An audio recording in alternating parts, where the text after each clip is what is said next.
Collins, welcome to the Rocky Mountain Writer Podcast. Thank you. It's so nice to be here. I hope you know what a fan I am of your whole organization.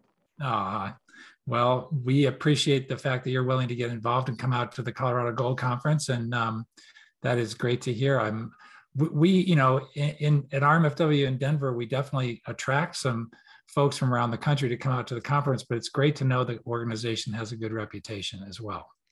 It really does. When 2 years ago, I met two of your members, your volunteer coordinator, as well as one of your other members. And I was at another conference on the East Coast. And I knew immediately who you guys were. I've known about, Rocky Mountain is synonymous with good quality programming. I loved it. Wow. But you've never been out to the actual conference itself, is that right? I have. I was there last year. Okay. I spent it was 4 days of, you guys took such good care of me. I got to meet tons of authors. I hung out with a lot of the volunteers. I taught some classes, just like this year, except this year I get to come back and see all my old friends. Last year I was a newbie and I didn't know anyone. Oh, that's great. So you have a rough idea what you're getting into, obviously. And this year, new hotel, which will be interesting too, as well. So I'm glad you mentioned that, because that hadn't really sunk in, and I might have actually gone to the old hotel. Yeah, that's good. Yep, it's it's Aurora Denver Hyatt, I believe. I'll have to check it, but it's a brand new hotel for us. Well, anyway, let's set up a little bit about your background and how you got into this business. You have come at this business from so many different angles, just looking at your background. And the first was kind of a little fluke, leaving the music business during a break, looking for cash, working in a bookstore. Is that correct? Yeah, I started in the publishing industry the way a lot of people do, by mistake. I was a trained musician. I was on the road. It was Christmas time. I needed money for presents. And I got a part-time job at a bookstore in Rochester, New York. And by February, it wasn't supposed to be a full-time job. It wasn't supposed to be permanent. And by February, the vice president of the company, there was 6 stores at that point. It was a small chain, but he asked me if I'd be an assistant buyer. And a year later, I was the book buyer. And then I was the music buyer. And for the next 5 years, we grew to a 16-store chain, and it was called Village Green, based in Rochester, New York. But we were all over. We were in Connecticut and Pennsylvania, and I loved it. But as happens, everything has a shelf life, absolutely everything. And Village Green was coming down, it was coming to a close. And so I hopped the desk and became a sales rep for a publishing company. Everything has a shelf life, no pun intended, I assume. No, but it really does. And in this industry, I have learned that truly the most damaging thing you can do is think that whatever you know about the industry is permanent.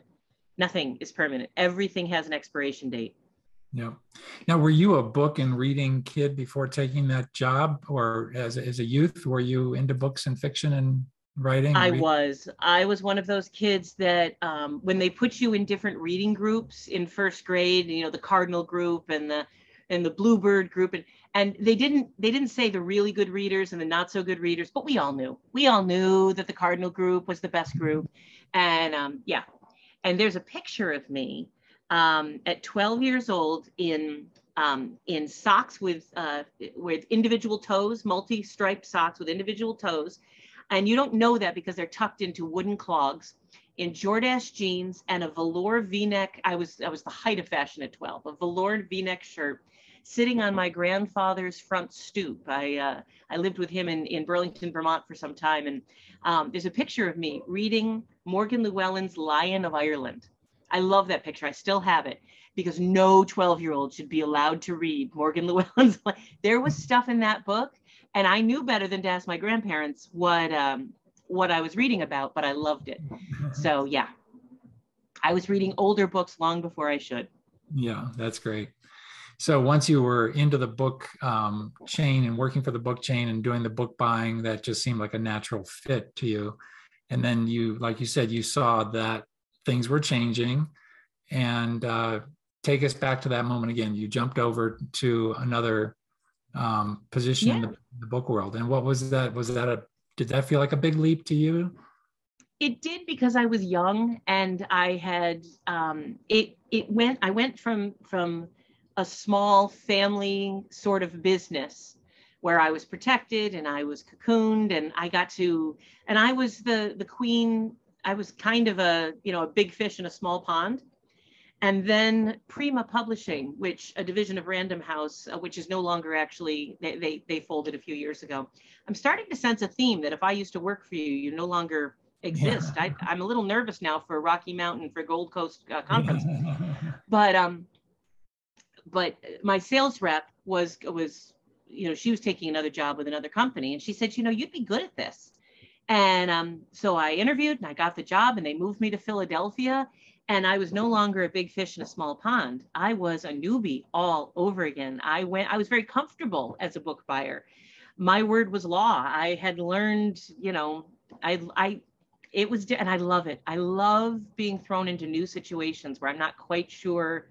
I think that's what I love about publishing. With all the changes that happen, you always have room to learn and to grow and to figure new things out. So yes, I became a sales rep, and I drove up and down the East Coast for years. I became a national sales manager. I sold to Barnes and Noble, of course, but Crown Books, Lariat, Little Professor Books. Back when Chapters and Indigo up in Toronto were two separate companies. So yeah, I became the sales manager for Borders eventually. And then I became the sales director for Adams Media. And it all just stayed focused on what I learned as a book buyer. We don't get to choose what we want to read. What's important is what the market wants to see. As a book buyer, if all I did was stock the books with Morgan Llewellyn books, I wouldn't be very good as a book buyer. Yeah. But to be able to spot what's happening in the industry is so key, whether you're an author or a publisher or an agent. Yeah. So how long did that last? 15 years. Wow. For 15 years, I was either a sales rep or a sales manager. And then I had just turned 40, and those midlife crises, and it was either get a tattoo, get a divorce, or change my career. And I did two of those. Okay. And I started a company. I started a book distribution firm because I really wanted to help small presses and self-published authors get into the major chains. And for 15 years, I did that. I ran a company where we worked to get books into bookstores and libraries, even if you weren't with a major publisher. Wow. Wow. That's ambitious. I mean, super ambitious to try to organize something like that. It was easier for me because I knew all of the national buyers. I had been out to dinner with them, often. I was on their Christmas card list. One of them I took vacations with, Vicki Pittard from Parodies, the largest airport store chain. Now, this was back in the 90s. This was a long time ago.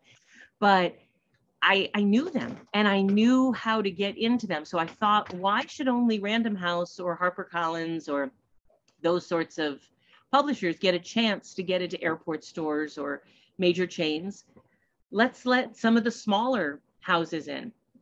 However, I did learn it was an overly ambitious goal because most of those books didn't have what it took to get into the chains. I gave them access, but I couldn't give them the quality or the level that they needed. So it was a matter of quality. I was just about to ask that. It really was. And so a lot of my business, New Shelves Books, which a company I've sold, and I'm happy to say is still in business. It's doing very well. So it's the one business I didn't kill. But New Shelves Books eventually started morphing more and more of its energies to teaching authors how to get their self-published books up to a level that they deserve to be on the shelves at Barnes and Noble or the airport stores. Nice. Because that's where the big hole was. Yeah. So then was agenting next after that? Yes. In 2020, if you do the math, those of you following at home, if you add up the years I was a buyer and then a sales manager and then ran my company, I'm old. I am very, very old. 35, 40? Nice. So, you're a musician too, dear, and your math should be better than that because you at least have to count to 4. But I was getting tired. I was getting burnt out. I was ready. I was done. And so my employees, amazing people, and a young woman named Carrie Barnum, I sold my company to my employees and to Carrie, who now runs it and does a far better job than I ever did. And I was done. And then a friend of mine, Paula Munet, and she came to me. I've known Paula since Prima days back in, well, I've known her for almost 30 years. Sorry, Paula, I just blew you in as being old as well. And she said, you know, you'd be a good agent. She said, you know, the marketing industry, you know, and I was just talking to her. Being semi-retired was a little boring. So I was whining to her and she said, you should try this. And within a day, she called other agents in her agency and I talked to them all and they decided that yes, they would let me play in their sandbox. And I've been doing it for the last 2 years. And I have to say, it's a perfect fit. I love it. I love every day of my job. Wow, that's great. And you started right around pandemic time then? I started in the middle of the pandemic. Yes. I had taken 6 months off because my mother had gotten ill and she passed away. And I took care of her for the last 6 months of her life.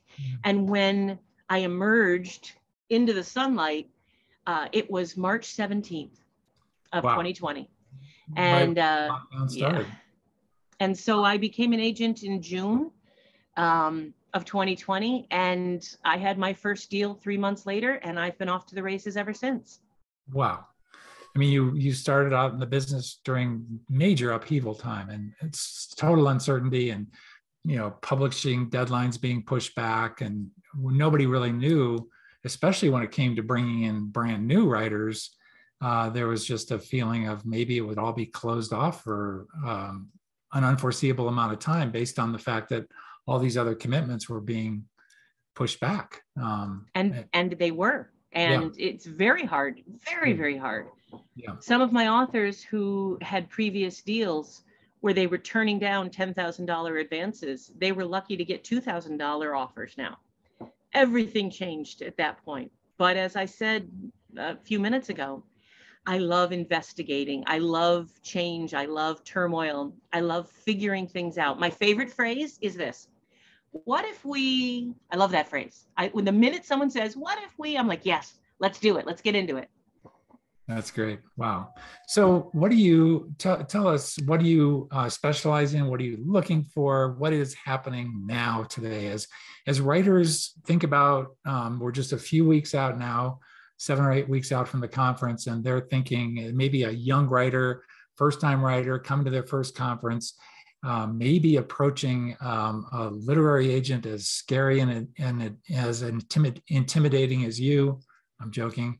What would be your advice as they roll into that conference and think about presenting them their best selves and looking to really build a relationship?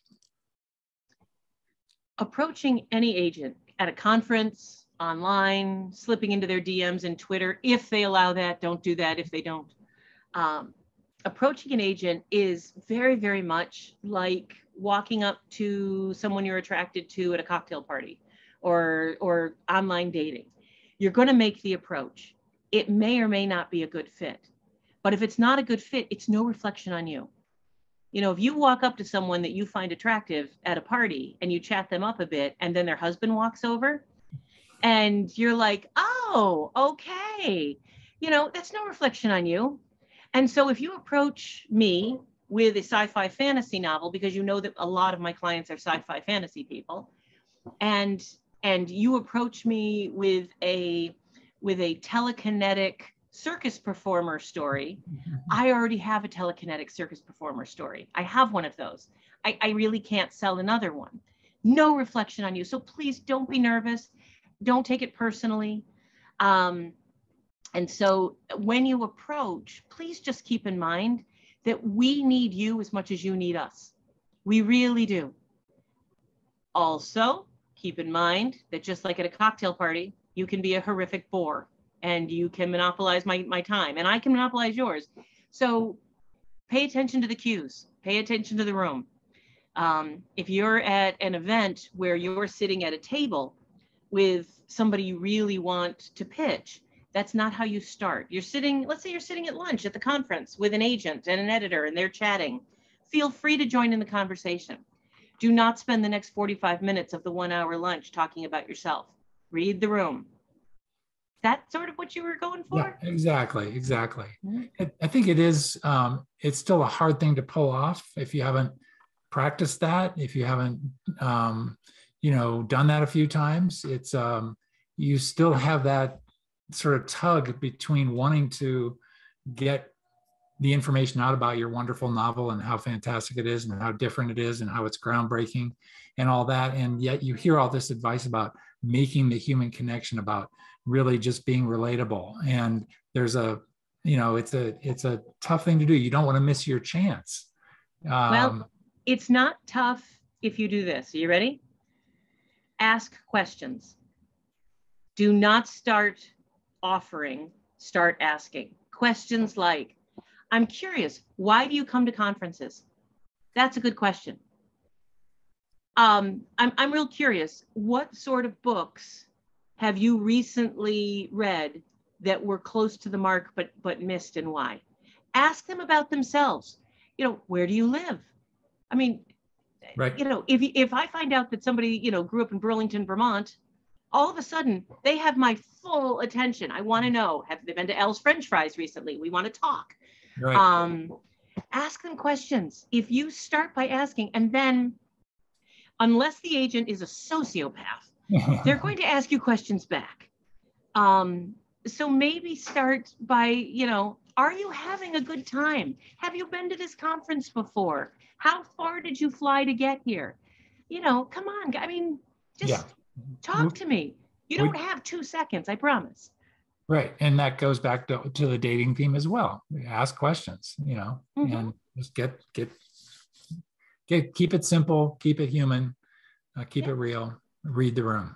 And just like dating, if that doesn't work, duct tape, you can just throw them in the back of the trunk, just like in dating. Yeah. So what is your sense of things right now with the market in general? What are you encouraged? Are you, can you give us an idea of kind of the volume of queries you're wading through, and how you what's your triage process for, analyzing and figuring out who can come along for the ride to try to go out on submission? I mean, what's your take right now? All right. Well, I'm a big fan of numbers and data, which is weird because I tend to make decisions based on my gut, but I like to have the data first. So let me give you a few numbers that have come out in the last few weeks. Jane Friedman reported on her hot sheet. If you guys don't subscribe to the hot sheet, please do. It's amazing. She reported that a study had been put out by the American Publishers Association, and the number of signed projects in 2021 was down 25% under the previous year. And the number of signed projects the previous year, as you guys know, for 2020, that was a fire. That was just not a good year. So the number of signed projects at the major houses, at the top 5, and when people say, aren't there only top 4? I consider Amazon one of the top 5. They have 23 of their own imprints or more at this point.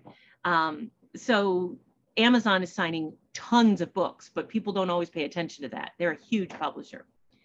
So if the number of majors is down 25%, that does not depress me at all, because there is so much happening with the smaller houses, the mid-size houses. I have signed deals with Ben Bella, a fantastic company out of Dallas. Pay attention to what's happening at Source Books. They're growing dramatically. But not even Source Books. Kensington's, Source Books, that level. But then there's the next level down. There's the houses that put out 15, 20 books a year, but have amazing distribution. They're distributed by Random House or by St. Martin's or Holzbrook. So I have a lot of faith that our industry is doing fine in terms of putting books out. People are still reading. I'm extremely heartened by the numbers, even though they seem depressing. because I believe that there's always room in between the rocks for sand. And that's my job. My job is to find, have you ever seen that analogy of the mason jar with the big rocks in it, and there's no more room for rocks, but you can pour little pebbles in between, and then you can pour sand in. That's my job. In terms of querying, when I'm open to queries, which I'm not at the moment, and if it's all right with you, let me explain why, because a lot of people don't understand why we close. I am in a huge and extremely crowded moment right now where a number of my current clients are all either on submission, I'm pitching them hard, or a submission has been accepted and they have to get their manuscripts in, and my job is to help them. I mean, I'm their business manager as well as, or they're launching soon. Stacy McEwen, one of my biggest clients, she's launching her first debut novel and she's getting all sorts of attention, but she's launching in 2 months. There is so much happening right now with my current clients that if I open to queries, it wouldn't be fair to the people who are querying me. I can't get back to them. I can't give their books a clear read. And I have to say no to just about everyone. I'm too busy. I just don't have the room. But about October, November, things are going to slow down for me. I know they are. I hope they are. I pray they are. And I'll open up to queries again. When that happens, I'll get anywhere between 12 and 1,400 queries a month. Those come in through Query Manager mainly, because that's how I ask people. But lots of people don't read my website or my manuscript wish list page, so they email me. All of those queries start with my assistant. I have to be on, I'm 1,400 queries a month. Right. And what she does is she goes through, and if she sees that one of their financial advisor books, recovery or 12-step memoir, baby books, parenting books.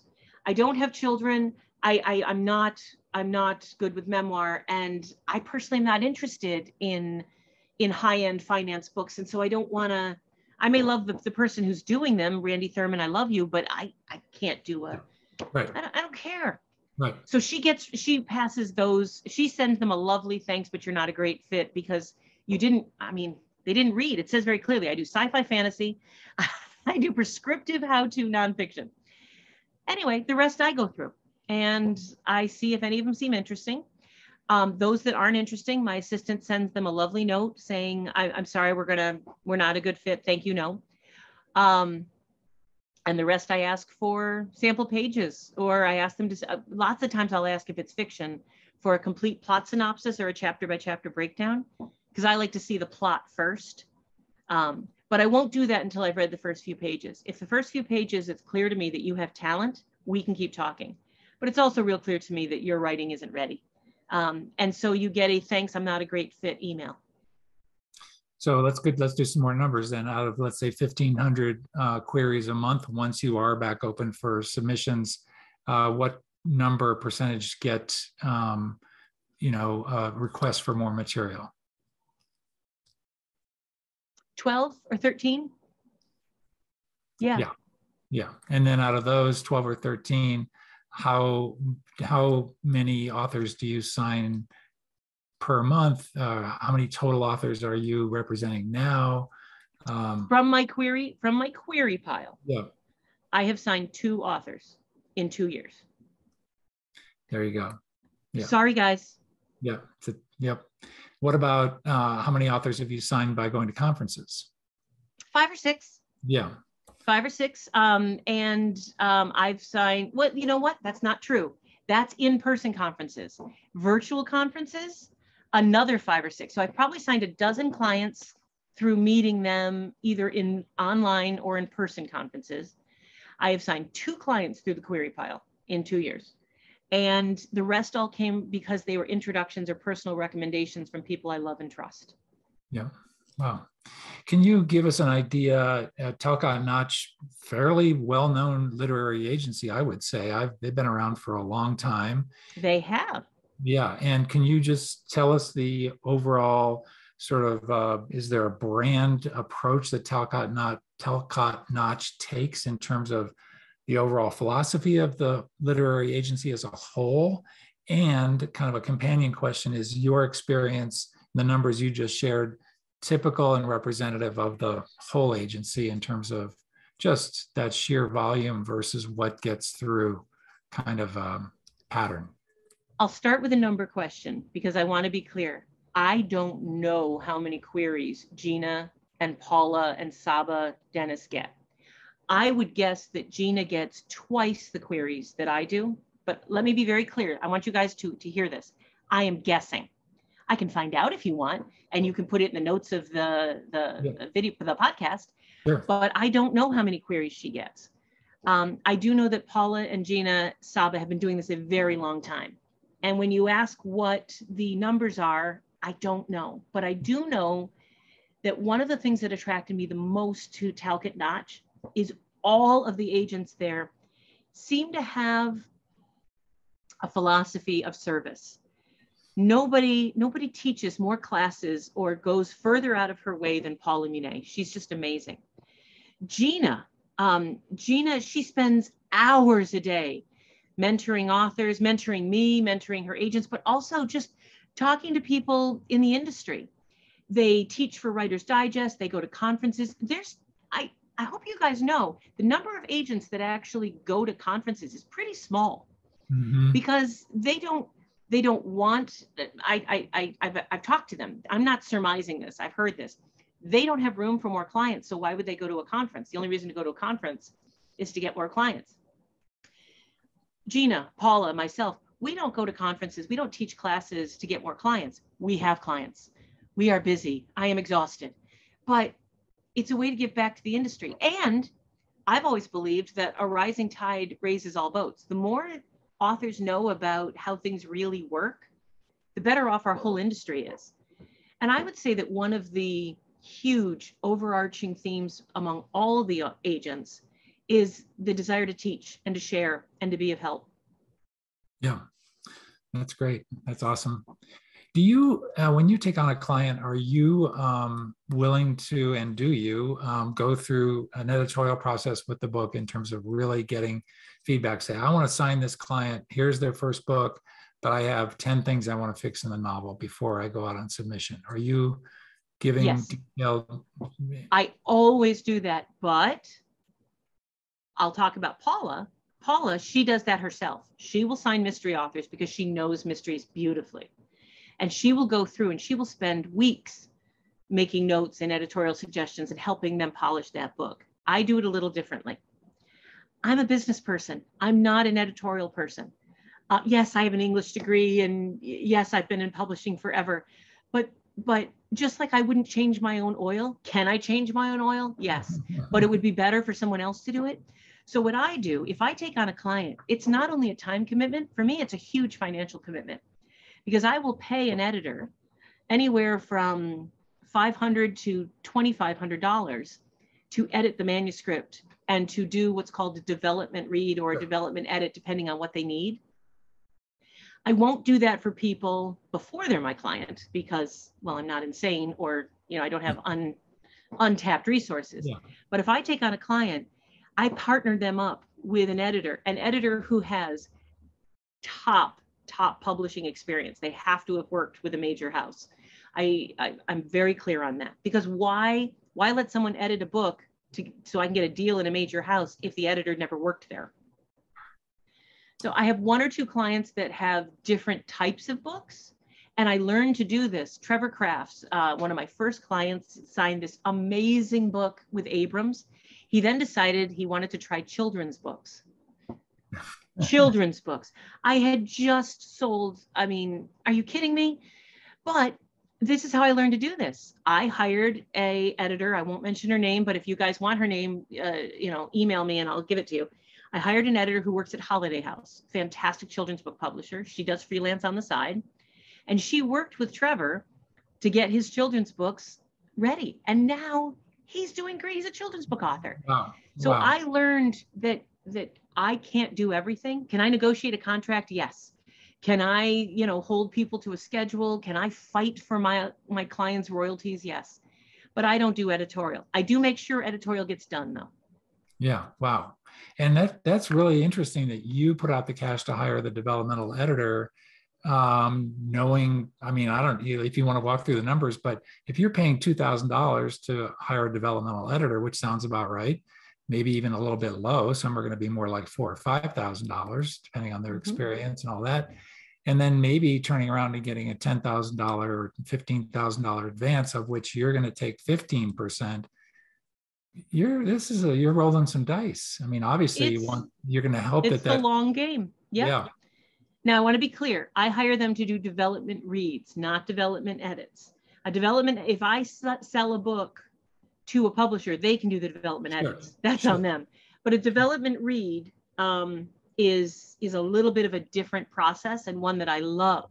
What they do is they'll go through the manuscript and they'll make notes. They don't make the changes. They suggest, hey, maybe you shouldn't do this here.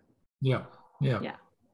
Still, that's the author should feel very supported by you in that process, and you're putting some skin in the game for sure. And then because they know by the time you go out to submission, you want to sell it just as much as they do, which is yeah. Some do and some don't. One of my clients flatly refused to let me do it. He didn't think it was needed. He didn't want the okay. So if he doesn't get a deal, it's no skin off my nose. I mean, I've done my best. Another client who is no longer a client of mine, and this only happened once, disagreed with everything, just didn't want to make any changes, just zero changes. And that was one of my very first clients. I have learned now, I have very different understanding of the world than I did 2 years ago. So now if I take on a new client, they know this is how this works. I'm like, okay, if you want a traditional house, then are you willing to take, and everyone is. Yeah. I mean, what a strategic mistake on that author's part. If you query Amy Collins and Amy Collins agrees to represent you, and then Amy Collins has a process to get your manuscript better and is willing to get some more eyes and ears on your manuscript to make it a better product, why wouldn't you sync yourself up with that process? And because you'd want Amy in your corner, and the harder you commit to your process, the more you're going to fight for me. And Amy is still in your corner, even if you're being a pain in my neck. But there are some authors who believe that their artistic genius and their artistic process should not be tampered with. And I now believe, as an agent, that there are some authors whose artistic genius and artistic temperament should not be tampered with, and I will not tamper with them, and I will not sign them. That's how I'm doing it going forward. Yeah. This is all very good. I want to ask you about something that's on your resume, and it's sort of a really interesting role, your role with Ingram Spark. Are you still actively involved with Ingram Spark? I am, yes. And Ingram Spark, which is the front-facing, it's an organization that front-faces to self-published and small presses for Lightning Source, which is their print-on-demand company. Yes, when Robin Cutler was the president and in charge, I came on board because New Shelves, again, was trying to help. I worked and lived for small presses to learn how to do their books better. So yes. Wow. And what is your role? I mean, it's just a fascinating service, obviously, and you go back to that issue of quality for small presses or independently published people, what we used to call self-published, we now call, I guess, independently published. But one of the most amazing things is Ingram Spark, you can absolutely control the quality of what you're putting out there as a self-published writer. You can put together a book physically, and obviously the interior and the quality of the prose and everything can be as high end as you are willing to make it. It just seems like it's a brilliant service. Lightning Source, which is the back end of Ingram Spark, is used by HarperCollins, Random House, St. Martin's. I mean, everyone uses them. And so the idea that print on demand is somehow lower quality or means a lesser book, are you kidding me? there's imprints, at the major houses that, they're putting some books on print on demand just to be safe. And so Ingram Spark, the front facing element for small presses, is a wonderful opportunity. People get frustrated with Ingram Spark because they want more assistance and more help to learn from them and they want more hand holding and more hands on. That is not what Ingram Spark does. They can't do it. I mean, they'd have to hire hundreds of people, and right. It's not possible. But what they do have, and this is part of what I loved about them when I was so active, when Robin was still president and I was so active on the advisory committee, is they've got the most amazing educational tools. They have videos, they have articles, they've got audio, they've got a podcast. If you want to learn how to publish your own book, Ingram Spark has just about everything you need to do so. Will they do it for you? Will they one-on-one walk you through it on the phone? No. No, they won't. But if you need to know what an ISBN 13 versus an ISBN 10 is, they've got it there. They have everything. They have so much information. Yep. Do you ever counsel clients who approach you and say, you know what, this seems like a good book, I'm not willing to represent it, but you really should consider self-publishing? I don't, because I don't know what people's dreams are, and I don't know what their goals are. And I often hear from authors, why don't agents tell us what they really think? And the truth is, we would spend most of our time we'd be squishing people's dreams. And nobody wants to do that. I mean, who wants to do that? So no, I do not tell people that perhaps their book should be self-published, but I do, when I'm speaking from a pulpit, as it were, like this, I will say to people, if you've written a memoir or a how-to book that there's no market viability, it is easy to discover market viability. Market viability is not a mystery. Are there other books like yours out there? Is there a need for your book? And if you are, and I recently met someone, if you are a 12-stepper, God, I think it's fantastic. And you've written, and you stand up in the middle of 12-step meetings and you tell your story and everyone laughs and they love it, and you decide to turn it into a book. That is most likely there's no market viability for that, unless you are famous, unless you are extremely funny, extremely, to everyone. Have you been to a 12-step meeting? They're all hysterical. I mean, they're very funny people. You have to be something special to get published traditionally. I would never tell someone they're not something special. I would talk in generalities, though, that books about surviving breast cancer and hitting the road for a year in the middle of your 50s is not a story that most people want to buy a book about. And then you say, but what about Wild? What about Wild? She's Cheryl Strayed. I mean, come on, you're not her. So do I do it specifically? No. Do I do it generally? Yes. Yeah. We do not need another novel about a plucky heroine fighting the Nazis right now. And I also assume if you start to give some advice, then that just invites that author to, again, reply to your advice and get into some conversation. You just don't have time for that. You're either finding somebody to work with or not, maybe. I do the best I can. I really do. And I think that people who take my classes, because I do teach classes, that they find I am very approachable and responsive during the classes. But when it's over, I'm now teaching another class. I have another group of people. I give everything I have when I'm teaching. But yeah. And at the conference, if you guys see me at the conference, pull me aside. I'll spend, 10, 15 minutes. We can really converse. I'd love it. But then I have to go spend 10, 15 minutes with someone else. Yep. Terrific. Clearly you love what you do right now. Yeah. And you look back at the journey you've had since taking that need some more cash job in the bookstore, and it must feel quite gratifying to just look back and see all the ways you've interacted with the world of books and reading. I feel very lucky, very blessed. You know, the idea of grace being something you don't deserve, you know, this has nothing to do with anything I deserve. I am really lucky.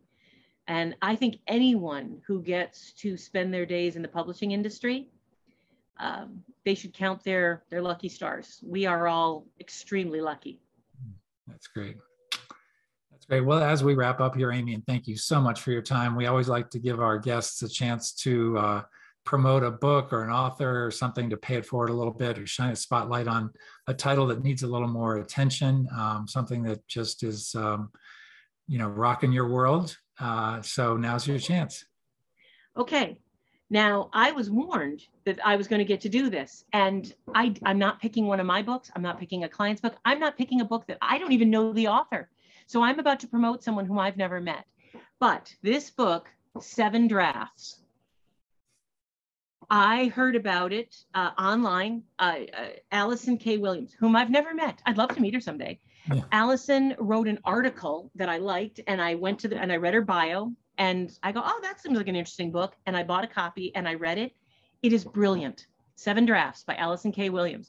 I get nothing for recommending it, but I have to tell you, it's helping my clients too, to understand that you don't write 2 drafts of your book and you're done.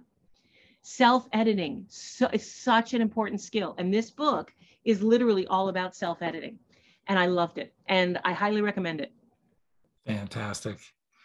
Amy, thank you so much for your time. We wish you well, and safe travels wherever your travels take you, but especially to Denver in September. And we will see you soon. See you then. Thanks.